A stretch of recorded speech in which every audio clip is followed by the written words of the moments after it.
한국 온도를 어느 정도라고 생각하세요? 전 세계에서 온도를 사용하는 나라는 오직 한국뿐이었습니다. 전 세계에 알려지기 전까지는요.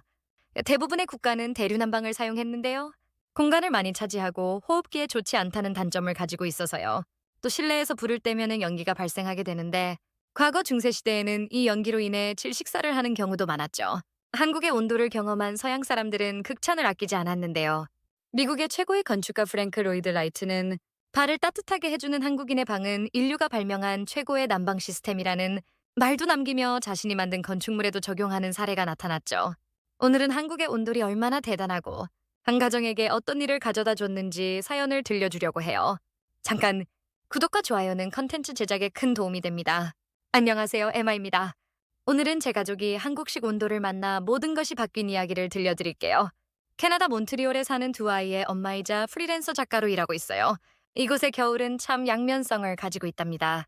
창문 너머로 내리는 하얀 눈은 동화 속 풍경처럼 아름답지만 실제 생활은 그 아름다움과는 반대로 너무나 가혹해요. 처음 이곳에 이사 왔을 때는 겨울의 낭만만 기대했는데 현실은 정말 달랐습니다.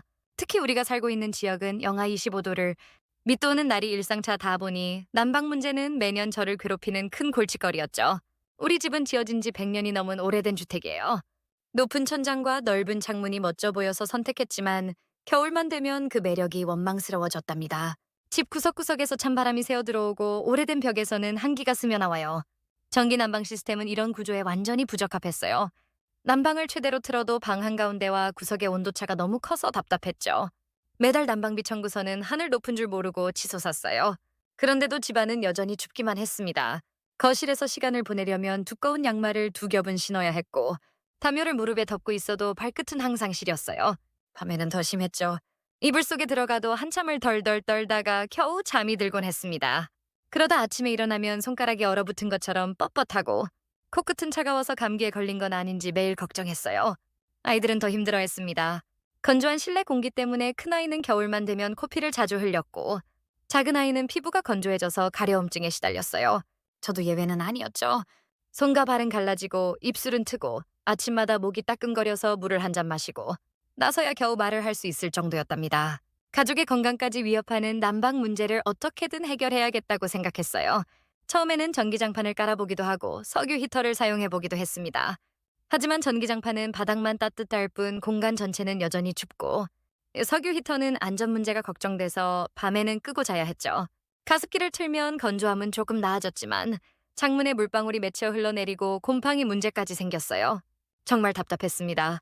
집이 따뜻해야 가정이 행복한데 우리 집은 겨울만 되면 모두가 각자의 방에 숨어 지내는 거였어요. 가족들이 함께 모여 즐거운 시간을 보내기는커녕 추위를 피해 이불 속으로 도망치기 바빴죠. 아이들은 친구를 데려오는 것도 꺼려했어요. 추운 집에서 놀고 싶어 하는 아이가 없으니까요. 그렇게 또 한 번의 캐나다 겨울이 다가오고 있었습니다. 올해도 지난 겨울처럼 추위와 싸워야 한다고 생각하니 너무 막막했어요. 무언가 근본적인 해결책이 필요했습니다. 아이들과 남편의 건강을 위해서라도 이번엔 정말 효과적인 방법을 찾아야 했죠. 그러던 어느 날 출판사 회의가 끝나고 동료 편집자 제니퍼와 커피를 마시며 이런저런 이야기를 나누게 되었어요.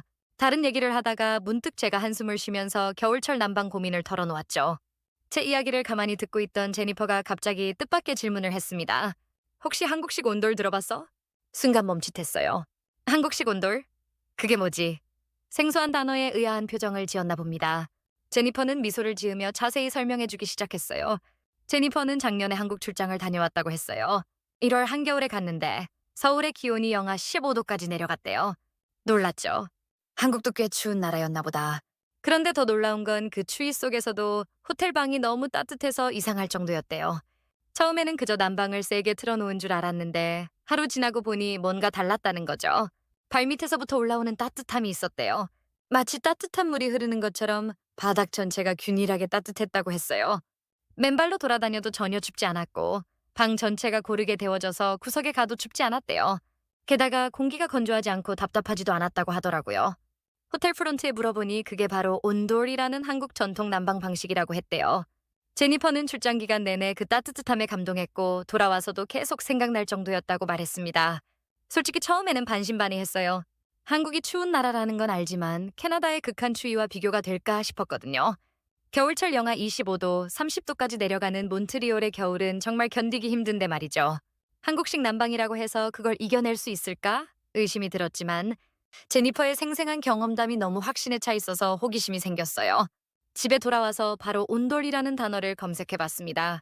처음엔 간단한 정보만 찾아볼 생각이었는데 시간 가는 줄 모르고 몇 시간을 읽어내렸어요. 정말 놀라운 시스템이더라고요. 온돌은 단순한 현대 기술이 아니라 2000년 이상의 역사를 가진 한국 전통 난방 방식이었어요. 고구려 시대부터 사용되었다니 상상이 안 되더라고요. 기원전부터 사용된 기술이 지금까지 이어져 오다니 정말 대단했습니다. 전통 온돌은 구들이라는 방 아래 공간에 불을 떼서 그 열이 돌을 데워 바닥을 따뜻하게 한다는 원리더군요.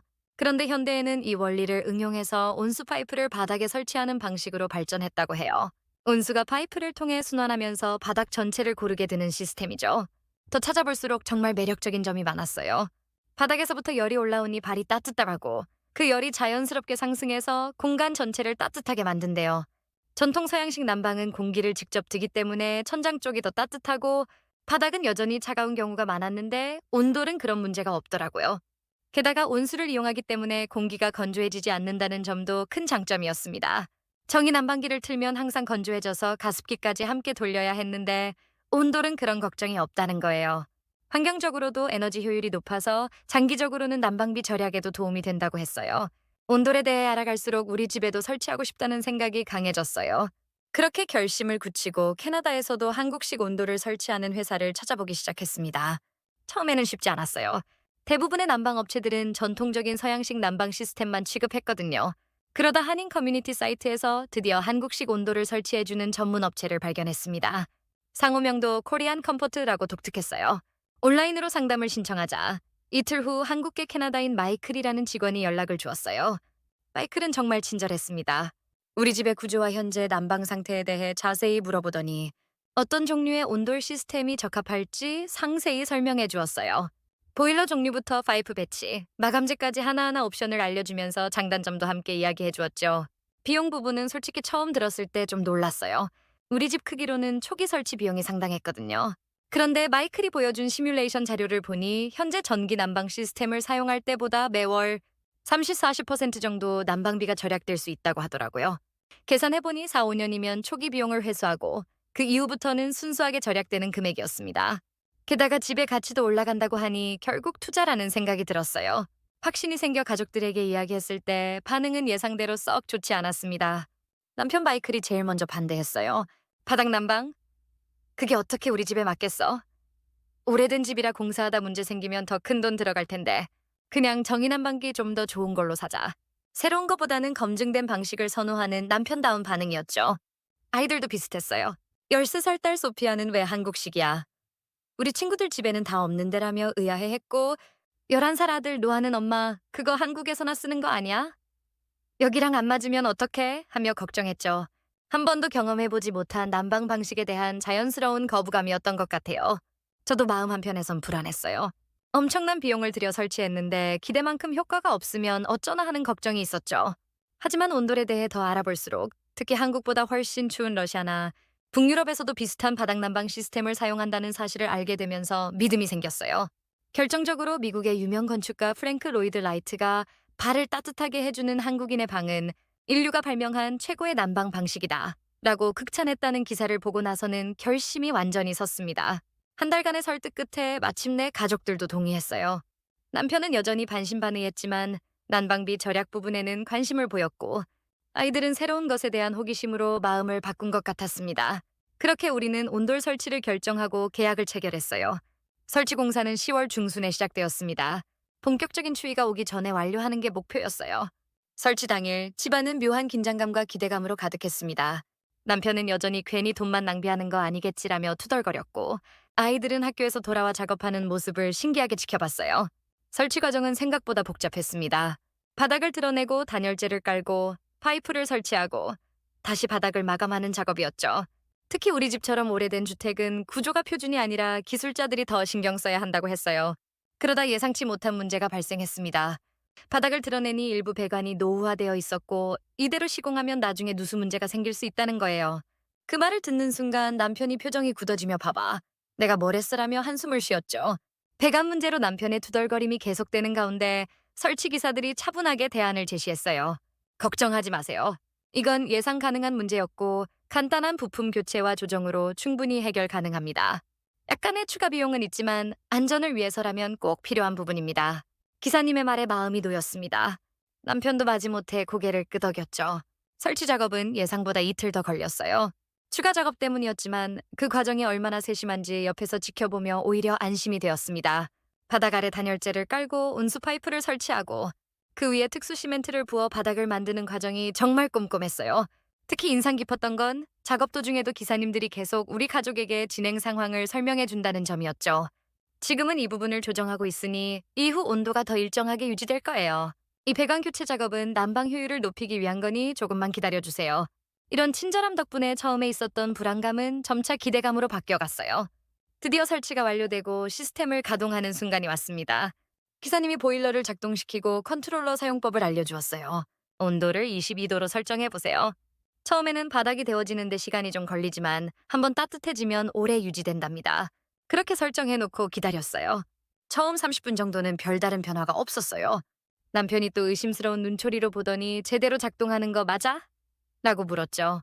저도 살짝 초조해졌지만 기사님이 처음엔 시간이 걸린다고 했으니 참고 기다려보자고 했어요. 그로부터 20분쯤 지났을까요? 어느 순간 발바닥에서 미세한 따뜻함이 느껴지기 시작했습니다. 처음엔 착각인가 싶었는데 점점 그 온기가 확실해졌어요. 가족들에게 알리려고 거실로 뛰어갔죠. 얘들아, 남편, 이리 와봐. 바닥이 따뜻해지기 시작했어. 다들 의심스러운 표정으로 모여들었어요. 맨발로 바닥에 서보라고 했죠. 아이들이 먼저 양말을 벗고 조심스레 발을 대더니 놀란 표정을 지었어요. 와, 진짜다. 따뜻해. 남편도 마지못해 신발을 벗고 바닥을 느껴보더니 의외라는 표정을 지었습니다. 그로부터 1시간 정도 지나자 집 전체가 달라지기 시작했어요. 바닥에서 올라오는 열이 점점 공간 전체를 따뜻하게 만들었죠. 이전의 정의 난방기와는 완전히 다른 느낌이었어요. 정의 난방기는 틀면 바로 뜨거운 바람이 나오지만 금방 껐다 하면 금방 추워졌잖아요. 하지만 온도는 달랐습니다. 천천히 따뜻해지지만 그 온기가 고르게 퍼지면서 집 전체를 품어주는 듯한 포근함이 있었어요. 그날 밤 거실은 이전과는 완전히 다른 공간으로 변했습니다. 아이들이 맨발로 거실을 뛰어다니며 신나게 외쳤어요. 엄마, 바닥이 진짜 따뜻해요. 우리 집도 한국처럼 된 거예요? 남편도 마침내 미소를 지으며 인정했죠. 이 정도면 나쁘지 않네. 괜히 걱정했나 봐. 밤이 깊어질수록 온도의 증가가 더 느껴졌어요. 보통 밤에는 난방을 약하게 해도 이불 속은 따뜻했거든요. 무엇보다 공기가 달랐어요. 전에는 전기 난방기를 틀면 항상 건조하고 답답했는데 이제는 적당한 습도가 유지되는 느낌이었죠. 감기로 자주 고생하던 작은아이가 그날 밤엔 코막힘 없이 푹 잘 수 있었어요. 아침에 일어났을 때가 정말 좋았습니다. 보통 겨울 아침은 이불 밖으로 나오기가 정말 힘들잖아요. 차가운 바닥에 발을 내딛는 순간이 하루 중 가장 괴로운 시간이었는데 온돌이 있으니 아침에 일어나는 것도 한결 수월해졌어요. 이불 밖으로 나와도 바닥이 따뜻하니 아이들도 더 이상 아침마다 늑장을 부리지 않았답니다. 온돌 설치 후 첫 주말은 정말 특별했어요. 이전에는 각자 자기 방에서 시간을 보내거나 소파에 앉아 TV를 보는 정도였는데 이제는 가족 모두가 거실 바닥에 모여 함께 시간을 보내게 됐거든요. 큰 이불을 깔고 그 위에 둘러앉아 보드게임을 하는데 얼마나 따뜻하고 좋던지. 마치 한국 드라마에서 자주 보던 온돌방에 둘러앉은 가족들의 모습이 저희 집에서도 재현된 기분이었답니다. 시간이 지날수록 온돌의 진가를 더 깨닫게 됐어요. 어느 주말 오후 남편과 저는 아이들이 친구네 집에 놀러간 사이 거실, 바닥에 앉아 와인 한 잔을 마시며 대화를 나누고 있었죠. 소파를 사용하지 않고 바닥에 앉아있는 우리 모습이 갑자기 낯설게 느껴졌어요. 그러자 남편이 문득 말했습니다. 이제야 알겠네. 왜 한국 사람들이 바닥에 앉는 걸 좋아하는지. 그 순간 저도 깨달았어요. 그동안 우리는 항상 의자나 소파 위에서만 생활했고 바닥은 걷는 곳이거나 아이들이 잠깐 놀이를 하는 공간 정도로만 여겼죠. 바닥은 차갑고 불편하다는 고정관념 때문이었어요. 하지만 온돌로 데워진 바닥 위에서는 상황이 완전히 달라졌답니다.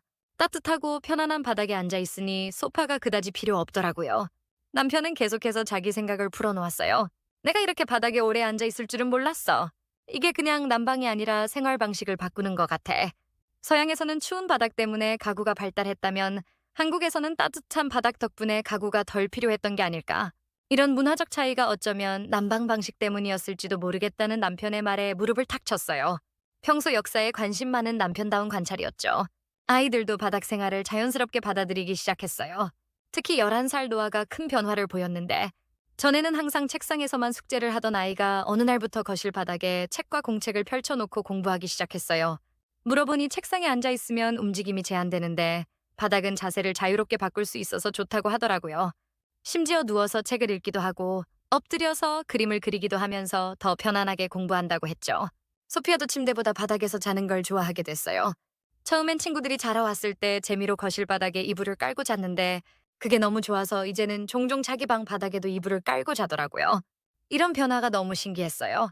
그렇게 온돌 생활에 익숙해지면서 점점 더 한국의 바닥 문화와 온돌의 역사에 관심이 생겼습니다. 인터넷과 도서관에서 자료를 찾아보기 시작했어요. 온돌이 단순한 난방 기술이 아니라 한국의 생활 철학이 녹아있는 시스템이라는 걸 알게 됐죠. 가족 중심의 문화, 공간을 효율적으로 활용하는 방식, 자연을 거스르지 않는 친환경적 접근 방식이 온돌에 담겨 있다는 사실이 정말 놀라웠어요. 바닥 난방은 단순히 열을 제공하는 것 이상의 의미를 가지고 있었어요. 온돌방은 가족이 함께 모여 식사하고 대화하고 놀고 자는 다목적 공간이었던 거죠. 그리고 그 중심에는 항상 가족이 있었다는 점이 마음에 와닿았어요. 우리 집도 어느새 비슷한 패턴으로 변하고 있었으니까요. 흥미로운 점은 우리 집 가구 배치도 자연스럽게 바뀌기 시작했다는 거예요. 무겁고 큰 소파 대신 가벼운 쿠션들을 더 많이 사용하게 됐고, 거실 중앙에 있던 커피 테이블은 구석으로 옮겨 공간을 더 넓게 활용하기 시작했습니다. 마치 집이 스스로 더 효율적인 구조로 변화하는 것 같았어요. 또 하나 재밌는 발견은 바닥에 앉아 있으면 아이들과 시선 높이가 비슷해져서 대화가 더 편안해진다는 점이었어요. 전에는 소파에 앉아 있으면 아이들은 바닥이나 낮은 의자에 앉아 있어서 약간 내려다보는 형태였는데 같은 높이에서 대화하니 더 평등하고 친근한 느낌이 들었죠. 노아가 어느 날 이런 말을 하더라고요. 엄마, 바닥에 앉아 있으니까 우리 가족이 진짜 동그라미 같아. 아이의 순수한 관찰이 가슴에 와닿았어요. 정말 우리는 바닥에 둘러앉아 하나의 원을 이루고 있었으니까요. 의자에 앉을 때는 각자 개별적인 공간을 차지하지만 바닥에서는 경계 없이 하나로 연결되는 느낌이었답니다. 온돌 설치 후 가장 놀라운 변화 중 하나는 가족 모두의 건강이 눈에 띄게 좋아졌다는 점이에요. 특히 수면의 질이 정말 달라졌습니다. 전기 난방기를 사용할 때는 밤에 켜두면 공기가 건조해져서 아침에 목이 아프고 코가 막히는 경우가 많았어요. 그래서 보통은 자기 전에 난방을 끄고 두꺼운 이불을 덮고 자곤 했죠. 하지만 그러면 새벽에 추워서 깨기 일쑤였고 아침엔 방 안이 얼음장처럼 차가워서 일어나기가 너무 힘들었답니다. 온도는 완전히 달랐어요. 밤새 난방을 틀어도 공기가 건조해지지 않았거든요. 온수가 파이프를 통해 순환하면서 바닥을 드는 방식이라 공기 중의 습도는 그대로 유지되는 거예요. 덕분에 밤새 코가 막히거나 목이 아픈 일 없이 깊은 잠을 잘 수 있었죠. 아침에 일어날 때도 방이 따뜻해서 이불 밖으로 나오기가 한결 수월했어요. 특히 작은 아이 노아에게 변화가 컸어요. 노아는 원래 알레르기 비염이 있어서 겨울만 되면 코가 자주 막히고 잠을 설치곤 했거든요. 밤에 코가 막혀 숨을 제대로 못 쉬니 자다가 자주 깨고 그래서 학교에서도 집중력이 떨어지는 악순환이 반복됐었죠. 하지만 온도를 설치한 후에는 증상이 크게 줄어들었어요. 처음엔 그냥 우연인가 했는데 2달이 지나도 상태가 좋으니 분명 온돌의 효과라는 생각이 들었습니다. 남편도 놀라운 변화를 경험했어요. 평소 허리 통증이 있어서 아침에 일어날 때 특히 고생하곤 했는데 온돌 바닥에서 자고 나면 훨씬 덜하다고 하더라고요. 한 번은 장난삼아 허리 통증도 치료해주는 온돌이라니 이거 만병통치약 아니냐며 웃었는데 농담이 아니라 정말 그런 것 같았어요. 나중에 알고 보니 온기가 근육을 이완시켜주고 혈액순환에 도움을 준다고 하더라고요. 저도 피부 상태가 눈에 띄게 좋아졌어요. 전에는 겨울만 되면 건조한 실내 공기 때문에 피부가 갈라지고 가려움증이 생겼었는데 온도를 설치한 후에는 그런 문제가 거의 없어졌죠. 핸드크림을 덜 바르게 되었고 아이들도 보습제를 자주 발라줘야 했는데 이제는 그럴 필요가 없어졌어요. 남편이 깊이 감탄하며 말했죠. 여태껏 난방은 그냥 방을 드는 기계라고 생각했는데 이건 사람을 배려한 시스템 같아. 아마 한국 사람들이 이런 세세한 부분까지 신경 쓰는 거겠지? 그의 말에 크게 고개를 끄덕였어요. 온돌은 단순히 공간의 온도를 높이는 장치가 아니라 사람의 건강과 편안함을 고려한 지혜로운 시스템이라는 생각이 들었으니까요. 가장 큰 선물은 아마도 가족이 함께 보내는 시간이 늘었다는 점일 거예요. 전에는 각자 자기 방에서 시간을 보내는 경우가 많았어요. 거실은 춥고 바닥은 차가웠으니까요. 하지만 이제는 따뜻한 거실 바닥이 가족의 중심 공간이 되었어요. 주말 아침이면 우리 모두 이불을 들고 거실로 나와 뒹굴며 시간을 보내곤 했죠. 노아는 바닥에 엎드려 만화책을 읽고 소피아는 그 옆에서 스케치북에 그림을 그리고 남편은 신문을 보고 저는 커피 한 잔을 마시며 아이들의 모습을 바라보는 그 시간이 정말 행복했어요. 어느 날 난방 시스템을 설치해준 회사에서 정기 점검 서비스를 제공한다는 연락이 왔어요. 저희에겐 생소한 개념이었죠. 문제가 생겨야 수리기사를 부르는 게 일반적이었으니까요. 담당자에게 물었어요. 벌써 문제가 생긴 건가요? 아니요. 문제가 없더라도 정기적으로 시스템 상태를 확인해 드리는 서비스입니다. 한국에서는 고객 만족도를 높이기 위해 이런 점검을 기본적으로 제공하고 있어요. 정말 놀라웠어요. 서비스 담당자는 설치된 보일러와 배관 상태를 꼼꼼히 점검하며 작은 문제까지 미리 발견해 예방 조치를 취해 주었답니다. 남편은 이렇게 말했어요. 이거 진짜 한국식 서비스인 것 같다. 이런 디테일을 신경 쓰다니. 온돌은 우리 가족의 생활뿐만 아니라 이웃들과의 관계까지 변화시켰어요. 10년 넘게 옆집에 살았지만 인사만 나누던 이웃 앨리스와의 관계도 달라졌죠. 어느 추운 1월의 저녁, 문 밖에서 벨소리가 들려나가 보니 앨리스가 서 있더라고요. 평소엔 거의 마주치지 않던 사이라 조금 의아했어요. 안녕하세요, 소피아. 갑자기 찾아와서 미안해요. 무슨 일이 있나 해서요. 앨리스의 표정이 걱정스러워 보였죠. 무슨 일이요? 저도 의아해서 물었어요. 요즘 너희 집 분위기가 달라 보여서요. 창문 너머로 보이는 것일 풍경이 너무 따뜻해 보이더라고요. 가족들이 바닥에 앉아 있는 모습이 보이고 아이들이 맨발로 뛰어다니고 평소와 달라서 혹시 새로운 무언가를 시작했나 싶었어요. 깜짝 놀랐어요. 온도를 설치한 지 2달 정도 됐는데 그 변화가 창문 너머로 이웃에게까지 보였다니 신기했죠. 웃으면서 설명했어요. 아, 한국식 온돌 난방 시스템을 설치했거든요. 바닥이 따뜻해서 다들 그 위에 앉아 있는 시간이 많아졌어요. 앨리스의 눈이 커졌어요. 온돌이요? 그게 뭔지 더 자세히 알 수 있을까요? 그래서 저는 앨리스를 집 안으로 초대했죠. 평소 같았으면 그냥 문간에서 대화를 마무리했을 텐데 이상하게 집 안으로 초대하고 싶은 마음이 들었어요. 우리 집의 따뜻함을 그녀도 경험했으면 하는 마음이었던 것 같아요. 앨리스는 거실에 들어서자마자 신발을 벗었어요. 바닥에 손을 대보더니 놀란 표정을 지었죠.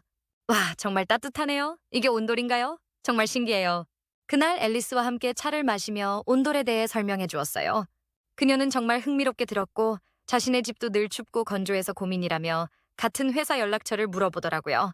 집에 돌아가기 전 앨리스가 한 말이 아직도 기억나요. 오늘 이렇게 초대해줘서 고마워요. 10년 동안 이웃으로 살았는데 첫 방문이네요. 그 따뜻한 바닥에 앉아 있으니 마음까지 따뜻해지는 것 같았어요. 그 말을 듣고 갑자기 온돌이 단순한 난방 시스템 이상의 의미를 가진다는 생각이 들었어요. 따뜻한 바닥이 사람들 사이의 벽을 허물어주는 것 같았거든요. 일주일 후 앨리스가 그녀의 2아이 엠마와 벤과 함께 저녁 식사에 초대했어요. 저희 가족은 기꺼이 응했고 함께 시간을 보내면서 평소에 몰랐던 많은 이야기를 나눴죠. 앨리스의 남편은 해외 출장이 많은 엔지니어였고 그녀는 집에서 프리랜서 번역가로 일한다는 걸 처음 알았어요. 아이들도 금방 친해져서 소피아와 노아가 엠마와 벤에게 온돌, 바닥에서 할 수 있는 재미있는 놀이들을 가르쳐 주었답니다. 앨리스의 아이들은 맨발로 거실을 뛰어다니며 이렇게 따뜻한 바닥은 처음이야 라고 신기해했어요. 앨리스도 놀란 표정으로 말했죠. 이건 단순히 난방이 아니라 생활 방식 자체를 바꿔주네요. 우리 집도 이런 온돌 깔고 싶어지네요. 그날 이후로 앨리스와 우리는 더 가까운 이웃이 되었어요. 격주로 서로의 집에서 저녁 식사를 하는 전통이 생겼고 주말이면 아이들이 서로의 집을 자유롭게 오가며 놀게 되었죠. 온돌은 단지 우리 가족만 따뜻하게 한 게 아니라 이웃과의 관계도 따뜻하게 만들어 주었어요. 어느 날 막내딸 노아가 학교에서 가족과 함께하는 특별한 추억이라는 주제로 발표를 준비했어요. 아이는 거실에서 찍은 가족 사진들을 정리하더니 제게 물었어요. 엄마, 우리 거실에서 찍은 사진이 왜 이렇게 많아? 알고 보니 온도를 설치한 이후 가족 사진의 대부분이 따뜻한 바닥 위에서 찍힌 거였어요. 아이들이 책을 읽거나 놀고 가족들이 함께 모여 웃고 떠드는 순간들이 사진 속에 고스란히 담겨 있었습니다. 그중에는 앨리슨의 가족과 함께 찍은 사진도 여러 장 있더라고요. 이제 거실이 우리 집에서 제일 중요한 공간인 것 같아요. 노아의 말에 가슴이 뭉클했어요. 따뜻한 바닥 위에서 함께 보낸 시간들이 우리 가족과 이웃에게 새로운 추억을 선물했음을 깨달았죠. 우리의 온돌 경험이 알려지면서 점점 더 많은 이웃들이 관심을 보이기 시작했어요. 한 달에 한 번씩 이웃들과 함께하는 책 모임이 우리 집 거실에서 열리게 되었는데 모두들 바닥에 앉아 차를 마시며 책에 대한 이야기를 나누는 그 시간이 정말 즐거웠습니다. 참가자 중 한 명인 마사는 이렇게 말했어요. 소피아의 집은 몬트리올에서 유일하게 한국의 온기를 느낄 수 있는 특별한 공간인 것 같아요. 이 따뜻한 바닥이 우리 모두를 더 가깝게 만드는 것 같아요. 그 말이 정말 마음에 와닿았어요. 온돌이 가져다 준 변화는 단순히 물리적인 온도의 변화가 아니라 사람들 사이의 관계를 따뜻하게 변화시키는 힘이 있다는 걸 느꼈거든요. 온돌 이야기를 들은 친구들과 이웃들이 직접 경험해 보겠다고 우리 집을 방문했어요. 그들은 온돌의 따뜻함을 느끼며 한국식 난방에 관심을 보였습니다. 이런 시스템이 캐나다에서도 더 많이 쓰이면 좋겠어. 환경적으로도 더 효율적이잖아. 이후로 저는 온돌만큼이나 한국 문화와 전통에 대한 관심을 넓혀갔어요. 온돌이 그저 난방 기술이 아니라 인간의 생활 방식과 철학을 담은 시스템이라는 걸 깨닫고 한국이란 나라에 대해 더 알고 싶어졌습니다. 건축가 프랭크 로이드 라이트가 발을 따뜻하게 해주는 한국인의 방은 인류가 발명한 최고의 난방 방식이다라고 말했다는 사실을 알게 되었어요. 그의 말이 정말 맞았습니다. 온돌은 단순한 난방 시스템이 아니라 2000년 이상의 지혜가 담긴 생활 문화였어요. 19세기 영국 지리학자 이사벨라 비숍이 조선 사람들은 이 정도의 온도를 매우 좋아한다고 기록했다는 것도 흥미로웠습니다. 스웨덴 기자 아손 그랩스트는 조선 사람들은 추운 겨울날이면 밖에서는 옷을 꽁꽁 싸매고 집에서는 빵 구워지듯 뜨거운 바닥에 누워있는 걸 매우 좋아했다고 기록했다고 해요. 이제 우리 가족도 그 기분을 완전히 이해하게 되었습니다. 어느 겨울밤 온 가족이 거실에 모여 영화를 보고 있었어요. 따뜻한 바닥 위에서 두 아이는 서로 기대어 잠이 들었고 남편은 담요를 덮고 가만히 창밖에 눈 내리는 풍경을 보고 있었죠. 그때 남편이 이렇게 말했습니다. 이 따뜻함을 한국에서는 수천 년 전부터 누리고 있었다니. 정말 놀랍지 않아? 우리도 이렇게 따뜻한 문화를 받아들일 수 있어서 참 감사해. 그의 말에 저도 고개를 끄덕이며 창밖을 바라봤어요. 눈 내리는 캐나다의 겨울이 그 어느 때보다 따뜻하게 느껴졌습니다. 한국식 온돌은 단순히 우리 집을 따뜻하게 만든 난방 기술이 아니었어요. 그것은 가족을 하나로 모으고 새로운 문화를 배우게 하며 삶의 방식을 바꾼 특별한 경험을 선물했습니다. 온돌이 가져다준 변화는 우리 가족뿐만 아니라 이웃들과 친구들에게도 새로운 영감을 주었어요. 따뜻함이란 단순히 온도를 높이는 것이 아니라 사람 사이의 관계를 가까워지게 하는 힘이 있다는 걸 깨닫게 해준 경험이었죠. 온돌 하나로 겨울이 이렇게 바뀔 줄은 정말 몰랐어요. 우리 삶을 따뜻하게 해준 한국 문화와 기술, 정말 감사드립니다. 우리는 아무렇지 않게 누리고 있는 온돌이 캐나다에서는 가족과 이웃을 긍정적으로 변화시키는 놀라운 문화라는 걸 느끼게 되는 사연이었습니다. 기원전부터 이어져 온 한국의 지혜가 지금 우리 시대에도 여전히 빛나고 있다는 사실이 정말 경이롭습니다.